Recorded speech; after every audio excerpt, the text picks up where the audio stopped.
Hello जय हिंद साथियों, आप सभी का स्वागत है आपके अपने यूट्यूब चैनल विनर्स क्लासेस पर। तो चलिए आज हम देखने वाले हैं प्रैक्टिस सेट नंबर 5। इससे पहले हम 4 प्रैक्टिस सेटों को हल कर चुके हैं। तो स्टार्ट करते हैं बिना देरी के।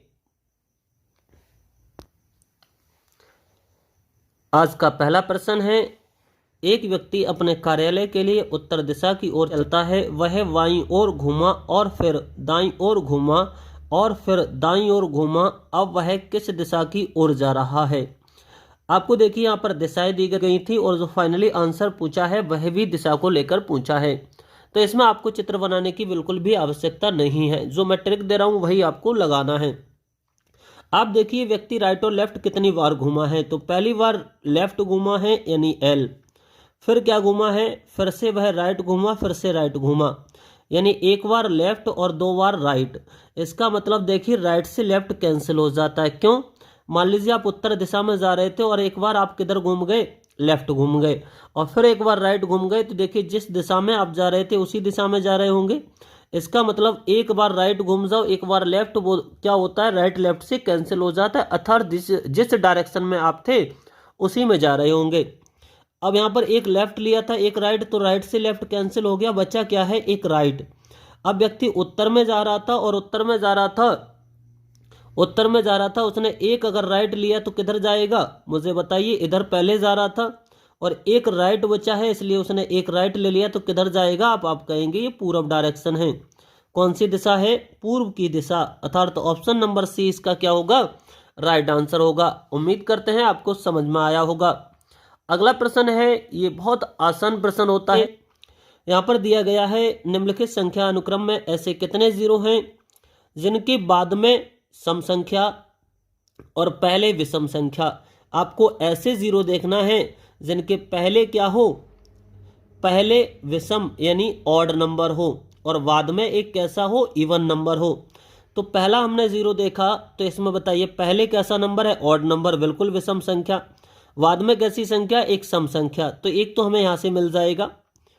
आगे देखिए, एक जीरो ये है लेकिन इससे पहले विषम संख्या है लेकिन बाद में सम संख्या नहीं है, तो एक रहेगा हमारा यही वाला।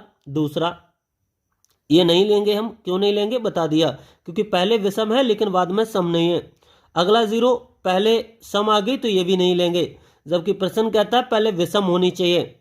अगला यहाँ पर देखिए पहले भी सम है बाद में भी सम, ये भी काउंट नहीं करेंगे। अगला पहले विषम बाद में सम, तो एक और काउंट हो जाएगा, तो 2 हो जाएंगे हमारे पास। अगला पहले सम आ गई इसलिए हम इसे नहीं लेंगे। अगला इससे पहले सम आ गई इसलिए नहीं लेंगे, पहले होना चाहिए ऑड नंबर यानी विषम नंबर। इससे पहले विषम है बाद में सम है, इसका मतलब इसे भी लेंगे। तो कुल कितने जीरो मिले आपको, 3। ऐसे कितने जीरो मिले, 3। तो आंसर होगा ऑप्शन नंबर वी। कौन सा होगा, ऑप्शन नंबर वी। उम्मीद करते हैं ये भी समझ में आया होगा। आगे बढ़ते हैं। अगला प्रश्न भी बहुत ही आसान है, हालांकि थोड़ा सा मैथ का लॉजिक है, लेकिन कुछ भी लॉजिक नहीं, रीजनिंग में तो मैथ के लॉजिक लगते ही रहते हैं। कहा है एक पुस्तक में 300 पृष्ठ हैं, कितने पेज हैं, 300 पेज। ठीक। आगे क्या कहता है, जो प्रत्येक पेज है उस पेज में कितनी पंक्तियां हैं, 20 लाइनें हैं और एक लाइन में 20 10 शब्द हैं। इसका मुझे बताइए, एक लाइन में 20 कितने, 20 शब्द हैं, सॉरी 20 लाइन है एक पेज पर, और एक लाइन में कितने शब्द हैं, 10। तो आप गुणा कर देंगे तो आपको ये पता चल जाएगा कि पूरे पेज पर कितने शब्द हैं। तो 20 गुणा 10 करेंगे तो कितना आ जाएगा, 200। एक पेज पर 200 हैं, लेकिन इसमें पेज कितने हैं, 300। एक पेज पर 200 है तो आप 300 पेज में 200 से गुणा कर देंगे तो पूरी बुक पर आ जाएगा। तो 3 दूनी 6 और उस पर कितने जीरो होना चाहिए, 4। तो ऐसा कहां पर है, केवल यहां पर है, ऑप्शन नंबर वी में। इसका भी राइट आंसर होगा ऑप्शन नंबर वी। आगे बढ़ते हैं। आगे आपसे कहा है प्रश्न नंबर 4 देखिएगा, बहुत ही अच्छा प्रश्न है। इस तरह का प्रश्न हर परीक्षा में पूछा जाता है जहां भी रीजनिंग से सीरीज आती है। क्या कहता है, आपको यहां पर ये रिक्त स्थान है वो भरना है। अब दोस्तों इन्हें समझने का वैसे आपने हो सकता है कोई कठिन मेथड पढ़ा हो, लेकिन मैं आसान मेथड आपको बता दे रहा हूं। क्या मेथड है, यहां पर देख लीजिए किसी भी लेटर को, यहां पर मान लीजिए मैंने डी को पकड़ा तो डी से पहले कितने लेटर आ रहे हैं, आप कहेंगे यहां पर डी आ रहा है, डी से पहले ए और एन आ रहा है, तो यहां पर भी डी आ रहा है, डी से पहले ए और एन आएगा। क्या आएगा? देखिए यहाँ पर से आपने पकड़ा कि डी से पहले ए और एन आ रहा है, यहाँ भी देखिए एन आ रहा है, तो इससे पहले ए रहा होगा।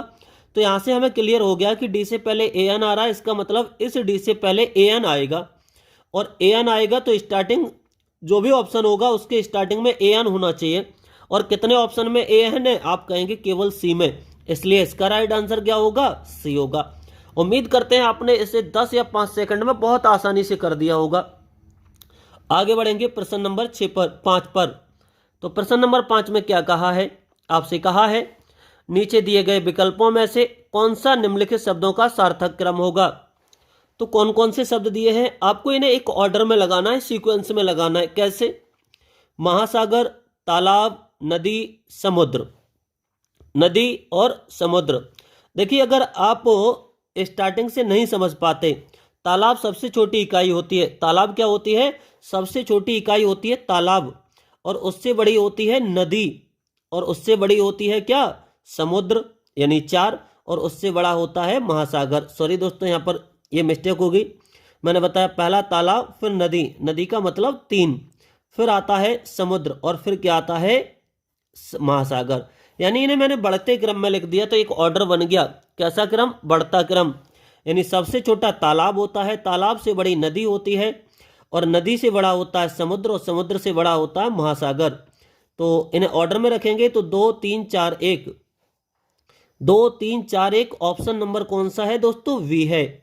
उम्मीद करते हैं ये भी प्रश्न आप बहुत ही आराम से समझ गए होंगे। ऐसे एक क्रम बनाना होता है हमें, कोई भी क्रम होना चाहिए, बस क्रम होना चाहिए। आप कहेंगे इसका क्रम उल्टा भी तो हो सकता है, 4 1 3 2, लेकिन 4 1 3 2 ये भी ऑप्शन दिया है आपको। तो अच्छा, नीचे दिए गए तो उल्टे क्रम में आप देखेंगे कोई भी यहां पर ऑप्शन नहीं बन पाएगा। क्यों? 1 4 3 2, 1 4 3 2 कोई भी ऑप्शन नहीं है। तो इसका मतलब छोटे से बड़े की ओर क्रम बनाना है। हो सकता है ये ऑप्शन ना दिया होता तो ऑप्शन दिया होता 1 4 3 2, तो आपको ये भी किस आधार पर टिक करना पड़ता? बड़े से छोटे के क्रम में। बस वहां भी एक सीक्वेंस का ध्यान रखना पड़ता। आगे बढ़ेंगे प्रश्न नंबर 6। प्रश्न नंबर 6 में क्या कहा है? ये पढ़ने की आपको बिल्कुल जरूरत नहीं होती है।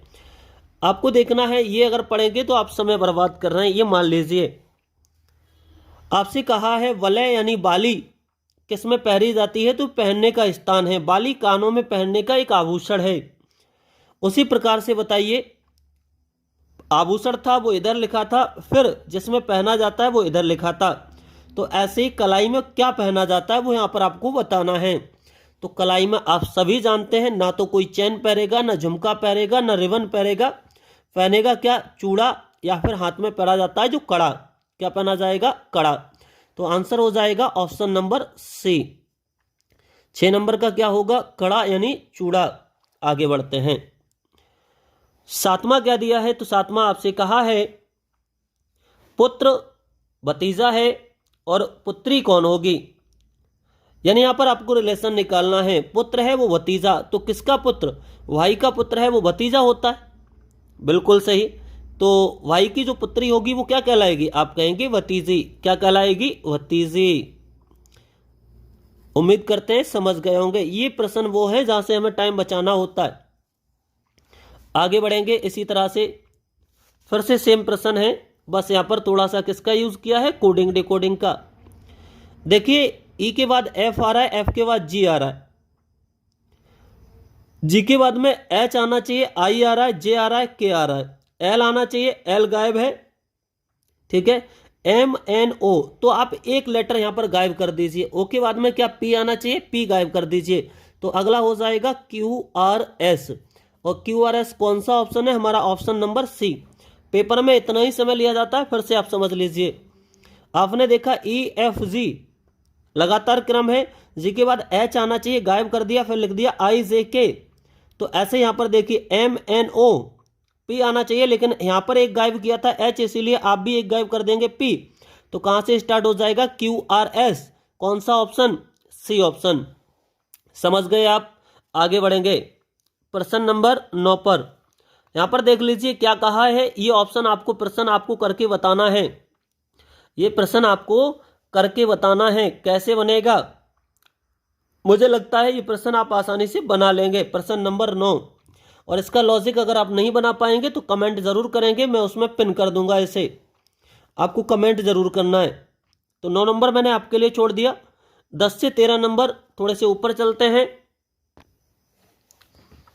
10 नंबर प्रश्न में भी आपसे देखिए पूछा क्या गया था इससे पहले, निम्नलिखित में से 3 विकल्पों से भिन्न है, यानी 3 एक जैसे हैं, एक अलग है। तो आप देखेंगे आंखें, नाक, गला और होठ। तो यहां पर आपको एक विषम ढूंढना है। आप वीडियो पॉज करके आंसर अपने मन में सोच सकते हैं, फिर वीडियो को पुनः स्टार्ट कर सकते हैं। तो देखिए आंखें, होठ और नाक, ये वो बॉडी पार्ट हैं जो हमें स्पष्ट दिखाई दे सकते हैं, इन्हें हम छू भी सकते हैं। लेकिन गला, गला अंदर होता है, इसे आप नहीं छू सकते। गला कहाँ होता है? आंतरिक भाग है, और आंतरिक भाग है इसलिए इसे आप नहीं छू सकते। तो इसका आंसर क्या हो जाएगा? मुझे लगता है ऑप्शन डी। इस आधार पर आप दे सकते हैं। आगे बात करते हैं, अगला ऑप्शन क्या है? प्रश्न नंबर 11 है। ए में दिया है मनी ऑर्डर, और बी में दिया है स्पीड पोस्ट, और सी में दिया है पत्र, और डी में दिया है MSS। तो उम्मीद करते हैं इसमें भी आपने पकड़ लिया होगा। क्या मनी ऑर्डर, स्पीड पोस्ट, पत्र, SMS। तो आप सभी जानते हैं मनी ऑर्डर हुआ, चाहे स्पीड पोस्ट हुआ, चाहे पत्र हुआ, ये सभी के सभी किससे रिलेटेड हैं? आप कहेंगे डाकघर से रिलेटेड हैं। लेकिन मैं कहूं SMS किससे रिलेटेड है, तो आप कहेंगे मोबाइल से रिलेटेड है। इसलिए ये भिन्न हो जाएगा, इसलिए राइट आंसर हो जाएगा 11 का डी। क्या हो जाएगा? डी। आगे बढ़ते हैं प्रश्न नंबर 12 पर। 12 में क्या कहा है? यहां भी आपको विषम ढूंढना है, और जल्दी से एक बार वीडियो पॉज करके ढूंढ। आपने चेक कर लिया होगा तो आपने देखा होगा, सबसे पहले ये देखिए बहुत ज्यादा अंतर नहीं है, सबके सब लगभग पास पास हैं। तो मैं इन्हें अंतर से देख लेता हूं, इनमें अंतर कितने का है। 123 और 148 में अंतर देखें तो 148 से 123 घटाएंगे तो ये कितना आ जाएगा? 8 से 3 जाएगा, 5 आ जाएगा, और यहाँ पर बचेगा 14, 14 से 12 जाएगा तो 2 आ जाएगा, 25 का अंतर ए ऑप्शन में मिल जाएगा। अगला बी ऑप्शन में बात करेंगे तो 164 से घटाएंगे तो 14 में से 9 जाएगा तो कितना बचेगा? 5, और 15 में से 13 तो कितना आ जाएगा? 2, यानी बी ऑप्शन में भी 25 का अंतर है। मुझे लगता है अंतर से हो जाएगा। सी ऑप्शन में जाएंगे तो यहाँ पर 6 में से 1 जाएगा तो 5 बचेगा। यहाँ पर 15 इधर 11 से घटाएंगे, ये बड़ी संख्या ये है, 11 से घटाएंगे कितना? 6, तो कितना बचेगा? 5। 17 में से 15 जाएगा तो कितना बचेगा? 2। यहाँ भी 25 का अंतर है। यहाँ देख लेते हैं, 11 में से 7 जाएगा तो 4 बचेगा। अब देखिए सभी 5 5 आ रहे थे और यहाँ पर 4 आ गया, यानी यहाँ पर अंतर कितने का आ रहा है? 24 का। तो इसलिए हमारा यही ऑप्शन नंबर जो डी है वही आंसर हो जाएगा। यही क्या है? भिन्न है। क्यों? क्योंकि इस ऑप्शन, इसमें और इसमें, तीनों में 25 25 का अंतर था, यहाँ पर कितने का? 24 का अंतर। तो ऑप्शन नंबर डी इसका राइट आंसर होगा। आगे बढ़ेंगे, प्रश्न नंबर 13 क्या दिया है? दिया है आपको DCV, यहां पर भी, और अगला ऑप्शन है NML, PQS, TSR। कोशिश कीजिएगा कैसे करेंगे, पॉज वीडियो करके आपने देख लिया होगा इसे। देखिए डी 4 नंबर पे आता है, सी 3 नंबर पे आता है, तो डी से 1 कम हो गया, फिर 1 कम हो गया, यानी -1, और फिर से -1। अगले ऑप्शन में जाएंगे आप तो क्या मिलेगा आपको? देख लीजिए, एम से एन से क्या हो गया? एन से क्या हो गया? M, -1, और M से क्या हो गया? L, यानी -1। यहाँ भी -1 -1, सेम रिलेशन है दोनों में।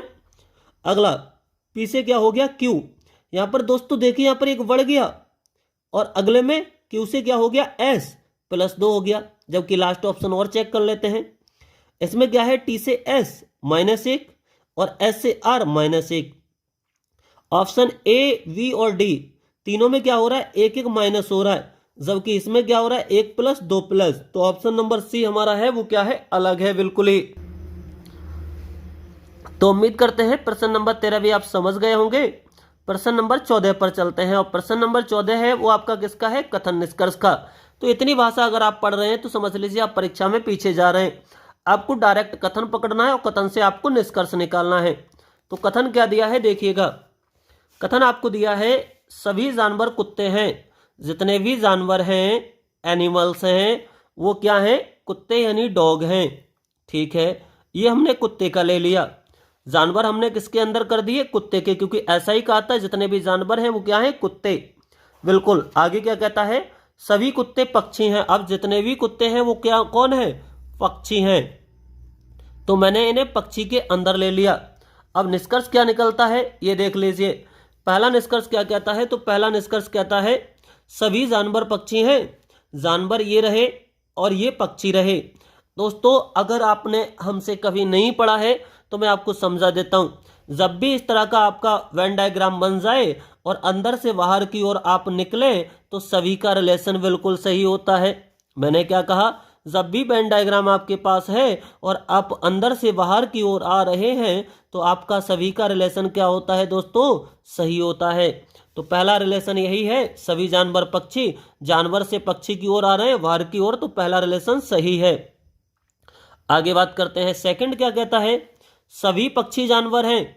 सभी पक्षी यानी बाहर से कहां जा रहे हैं, हम अंदर की ओर जा रहे हैं। और जब भी ऐसा वेन डायग्राम है और बाहर से अंदर की ओर जाएंगे तो सभी का रिलेशन गलत होता है। किसका रिलेशन, सभी का रिलेशन गलत होता है। किसका रिलेशन सही होता है, बाहर से अंदर की ओर जाएंगे तो कुछ का रिलेशन सही होता है, जबकि अंदर से बाहर की ओर सभी भी सही होता है और कुछ भी सही होता है। उम्मीद करते हैं आप बहुत कुछ सीख गए होंगे इतने में ही। तो यहां पर पहला सही हो जाएगा, दूसरा गलत। तो हमारा ऑप्शन नंबर कौन सा होगा, इसका केवल निष्कर्ष फर्स्ट निकलता है, यानी ऑप्शन नंबर ए हमारा राइट आंसर हो जाएगा। समझ गए होंगे आप कथन निष्कर्ष के प्रश्न को, वो भी बहुत ही आसानी के साथ में। अगला प्रश्न देखेंगे, प्रश्न नंबर 15 और प्रश्न नंबर 15 में रिक्त स्थान है, पूर्ति करना है। रिक्त स्थान की जगह पर क्या आएगा, तो यहां पर जो दिया गया है वो आपको इस तरह से दिया गया है, लुप्त पद छांटना है। 13 6 4 6 8 6 1 6, यहां पर आपको बताना है क्या आएगा। देखिए आपने देखा इससे पहले भी एक प्रश्न इसी तरह का आया था, इसी में अभी नंबर सीरीज का, वो भी मैंने छोड़ दिया और इस प्रश्न को भी मैं छोड़ दूंगा। और इससे पहले जितने भी टेस्ट मैंने कराए हैं प्रैक्टिस सेट, उन सभी में मैंने इन्हें छोड़ा है। क्यों, क्योंकि आप इन पर दिमाग लगाएं, और आप दिमाग लगाएंगे तो आपको समझ में आएगा, और नहीं समझ में आएगा तो मुझसे इसका लॉजिक पूछेंगे, और जब मुझसे पूछेंगे इस पर कुछ समय देंगे तो ये चीज़ आपकी जीवन भर के लिए क्लियर हो जाएगी। तो ये भी हम छोड़ेंगे, इसमें आपको बिल्कुल भी संशय नहीं रखना है। इसे आप बताएंगे इसका आंसर क्या होगा। आगे बढ़ते हैं, तो इसका आप कमेंट नहीं करते, ये सबसे बड़ी गंदी आदत है आप लोगों की। आपको कमेंट में इसका आंसर जरूर देना चाहिए। दोस्तों जो भी काम दिया जाए अगर वह करते रहेंगे तो समझ लीजिए आपकी तैयारी अच्छी चलती रहेगी। अब यहां पर आप देखिए आपसे क्या कहा, यहां पर कह रहा है एक जो हमारा ये पढ़ने की बिल्कुल भी नीड नहीं है, आपको केवल यहां पर जब नाम दे ही दिए, सब कुछ दे ही दिया तो आपको यही पढ़ना है, वेन डायग्राम पर ही लिख कर दे दिया तो ये क्या पढ़ने की जरूरत, बिल्कुल नहीं पढ़ेंगे हम लोग। बस हम प्रश्न देंगे, प्रश्न का आंसर देंगे। ये कह रहा है निम्नलिखित आरेख का अध्ययन कीजिए और उन क्षेत्र की पहचान, यहां तक कोई मतलब नहीं है। उन लड़कियों का प्रतिनिधित्व करता है, हमें उस वह क्षेत्र बताना है जो उन लड़कियों का प्रतिनिधित्व करता है जो सेवारत तो हैं किंतु अविवाहित हैं, किंतु अविवाहित हैं, सेवारत हैं किंतु अविवाहित, इसका मतलब वो विवाहित में नहीं आना चाहिए। ऐसी लड़कियां, आप इसे ध्यान से पढ़ें, उन लड़कियों को बताना है जो कैसी हैं, सेवारत हैं लेकिन विवाहित अविवाहित हैं, इसका मतलब वो विवाहित नहीं है। तो देखिए ये जो दो लड़कियां हैं वो क्या है, आप कहेंगे दो लड़कियां भी हैं, बिल्कुल सही है। सेवारत भी हैं क्योंकि इस वाले में भी आ रही हैं इसलिए सेवारत भी हैं, लेकिन क्या ये विवाहित में आ रही हैं, आप कहेंगे बिल्कुल नहीं। इसका मतलब ये विवाहित नहीं है, लड़कियां तो हैं और ये सेवारत भी है लेकिन विवाहित नहीं है। क्यों, क्योंकि इस सर्कल में नहीं आ रही। तो इसका आंसर हो जाएगा 2। तो आंसर 2 हो जाएगा जो कि ऑप्शन नंबर यहां पर बी में दिया है। उम्मीद करते हैं आप समझ गए होंगे इसे। 17 नंबर प्रश्न पे बढ़ेंगे। आपको ये नहीं पढ़ने की जरूरत, बस सीधा मिरर लगा है तो आपको क्लियर हो जाना चाहिए मिरर इमेज है ये। हम मिरर इमेज बनाएंगे तो कैसे बनाते हैं, मिरर इमेज में होता क्या है, जो राइट है, पहली बात तो आप ये ध्यान रखिए ऊपर का ऊपर ही रहता है मिरर इमेज में, ये भाग ऊपर है तो ऊपर ही रहेगा और ये भाग नीचे वाला नीचे ही रहेगा। बेस में और टॉप में कोई भी परिवर्तन नहीं आएगा। मिरर इमेज में केवल इतना फर्क पड़ता है, जो राइट होता है वो लेफ्ट हो जाता है, लेफ्ट होता है वो राइट हो जाता है। तो ध्यान से देखिए, और जो पास होता है वो पास ही रहता है, दूर होता है वो दूर चला जाता है। जो भाग मिरर के पास है वो पास ही रहेगा। तो मुझे बताइए क्या आपका आंसर, पहले ऑप्शन देखिए आपको परीक्षा में कैसे करना है, क्या आपका आंसर ये होगा? कभी नहीं होगा। बी ऑप्शन कभी नहीं होगा। क्यों नहीं होगा? क्योंकि इन्होंने इस इमेज को पलट दिया, जबकि मिरर इमेज में इमेज है वो पलटती नहीं। क्या आपका आंसर सी होगा? बिल्कुल नहीं होगा। तो आंसर कौन सा होगा? या तो ए होगा या डी होगा। अब ए और डी में ध्यान से देखिए, मिरर के पास ये छायांकित भाग है वो लाइनों के द्वारा है, जबकि यहां पर देखिए ये काला कर दिया। तो ऐसा नहीं चलेगा। यहां पर अगर मिरर के पास छायांकित भाग लाइनों से है तो यहां उत्तर आकृति में भी मिरर के पास कैसा होना चाहिए? आपका लाइनों के द्वारा ही छायांकित होना चाहिए। तो ऑप्शन नंबर हो जाएगा ए। क्लियर हुआ? आप बिल्कुल समझ गए होंगे। और दूसरा पहचान ऐसे भी कर सकते हैं, जो इसका राइट है वो लेफ्ट हो जाएगा, लेफ्ट है वो राइट हो जाएगा। तो ये अभी किधर है? इस आकृति में देखा जाए तो ये राइट में है ये वाला पार्ट, और उत्तर आकृति में ये किधर हो जाएगा? लेफ्ट में। तो देखिए ऐसा ही हुआ है, ये पार्ट अभी राइट में था लेकिन इस आकृति को देखेंगे तो ये लेफ्ट में आ गया। तो ऑप्शन नंबर ए ही इस प्रश्न का राइट आंसर है। मिरर इमेज आप चाहेंगे अगर कमेंट बॉक्स में लिखेंगे तो अभी तक जितने भी एसएससी जीडी ने प्रीवियस ईयर में पूछे गए मैं सबके सब करा दूंगा आपके लिए। बस आप थोड़ा सा हमारा सपोर्ट करते रहिए। वो कैसे करेंगे? चैनल को सब्सक्राइब करती रहिएगा, क्योंकि चैनल सब्सक्राइब करने का कोई भी पैसा नहीं जाता है। आगे बढ़ेंगे तो आगे में क्या है आपसे दिया है, नीचे दी गई आकृतियों में से उच्च उत्तर आकृति को जिसमें ये आकृति क्या है? निहित है। आपको क्या बताना है? जिसमें ये आकृति क्या है? निहित है। अर्थात प्रश्न ऑप्शन जितने भी दिए गए हैं उसमें आपको छांटना है कि कौन से में ये आकृति छुपी हुई है। लीजिए मैं थोड़ा सा जूम आउट कम कर देता हूं तो आप आसानी से देख पाएंगे। तो देख लीजिए अब कौन से में ये छुपी हुई है, पहचानिए आप। उम्मीद करते हैं आपने कोशिश कर ली होगी और आपको डायरेक्ट समझ में भी आ गया होगा। कहां पर छुपी है? तो ये स्पष्ट दिखाई दे रही है, एक बार नहीं 3 बार छुपी है। कहां पर? ये छुपी हुई है, बिल्कुल छुपी हुई है, एक बार नहीं 3 बार, यहां भी और यहां भी। तो आपका यही आंसर हो जाएगा ऑप्शन नंबर बी। बहुत ज्यादा इन प्रश्नों पर समय देने की आवश्यकता नहीं होती है। अगला ऑप्शन प्रश्न 19 में, इसमें क्या करना है? आपको पैटर्न को पूरा करना है। तो सीधी सी बात है, जो पैटर्न पूरा होगा वो कैसे होगा? ऐसे हो जाएगा। ऐसी आकृति होनी चाहिए, फिर से कैसी होनी चाहिए? ऐसी आकृति होनी चाहिए और ये होनी चाहिए। तो ऐसा ऑप्शन आपको मिलेगा अगले पृष्ठ पर, देख लीजिएगा। तो ऐसा कहां पर है? तो आप देखेंगे तो आपको मिल जाएगा ये कहां पर? ऑप्शन नंबर मैंने जो बनाया है वो कौन सा है? डी। आपने अभी आकृति देखी, ये आकृति कौन से में दी गई है? डी आकृति। हमारे आप पीछे करके थोड़ा देख सकते हैं, यहाँ पर मैं नहीं दिखा सकता क्योंकि दोनों अलग अलग पेज पर हैं। तो इसका राइट आंसर होगा ऑप्शन नंबर डी। अब बात कर लेते हैं प्रश्न नंबर 20 की। प्रश्न नंबर 20 में क्या दिया है? आप यहां तक समझ चुके हैं। 20 नंबर बहुत ही बेहतरीन कॉन्सेप्ट है, बहुत ही अच्छा मुझे लगता है। इस तरह के प्रश्न आपकी परीक्षा में पूछे भी जाते हैं। क्यों? 20 नंबर प्रश्न है पेपर कटिंग एंड फोल्डिंग का। तो कैसे पेपर को कटिंग किया गया है? पहले तो जो पेपर है वो कुछ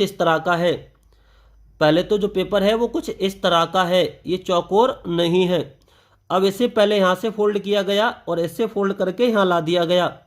अब फिर क्या किया गया? इन तीनों पार्टों को इसे इसके ऊपर, इसे इसके ऊपर, इसे इसके ऊपर फोल्ड कर दिया। फोल्ड करने के बाद पेपर बचा केवल इतना, और इतना पेपर बचा, इस पर लगा दिया कट। अब पेपर पर कटिंग फोल्डिंग में होता क्या है? जैसा पेपर फोल्ड किया गया है और कट लगा दिया, और खोलने के बाद कट कहाँ कहाँ मिलेंगे ये चीज पहचानना है। तो जैसा फोल्ड किया है वैसा ही आप खोलते चले जाइए, और खोलने का मतलब है आप वहां पर मिरर लगा दीजिएगा। पहले आपने यहां से फोल्ड किया तो यहां पर मिरर लगाएंगे, तो यहां जो आकृति होगी वो यहां बन जाएगी। आप कहेंगे बिल्कुल सही, तो ये सर्कल है यहां बन जाएगा, बिल्कुल सही। ऐसे यहां पर फोल्ड किया तो यहां मिरर लगा देंगे, तो यहां पर एक आकृति बन जाएगी, सर्कल यहां भी बन जाएगा। ऐसे इधर भी फोल्ड लगा देंगे मिरर, तो यहां भी फोल्ड हो जाएगा, यानी सर्कल बन जाएगा, और यहां भी सर्कल बन जाएगा। तो 5 सर्कल आएंगे। कितने सर्कल आएंगे? 5। और ऐसा कितने ऑप्शन में है? ऑप्शन नंबर सी में। तो इसका राइट आंसर होगा ऑप्शन नंबर सी।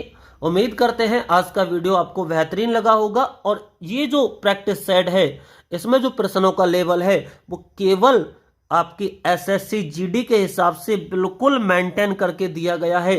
तो आप बेचिंत रहिए, बेफिक्र रहिए, आप लगातार प्रैक्टिस सेट लगाते रहिए मेरे साथ। आप प्रैक्टिस सेट 25 प्रैक्टिस सेट लगा लेंगे रीजनिंग के तो समझ लीजिए आपको बहुत ही पेपर के लिए आप बिल्कुल परिपक्व हो जाएंगे। आपको बिल्कुल भी डर है वो निकल जाएगा, अच्छे से पेपर देंगे। तो इस वीडियो में यहीं तक और मिलेंगे नेक्स्ट वीडियो में। तब तक के लिए बाय बाय। अपना ध्यान रखिए, परिवार का ध्यान रखिए।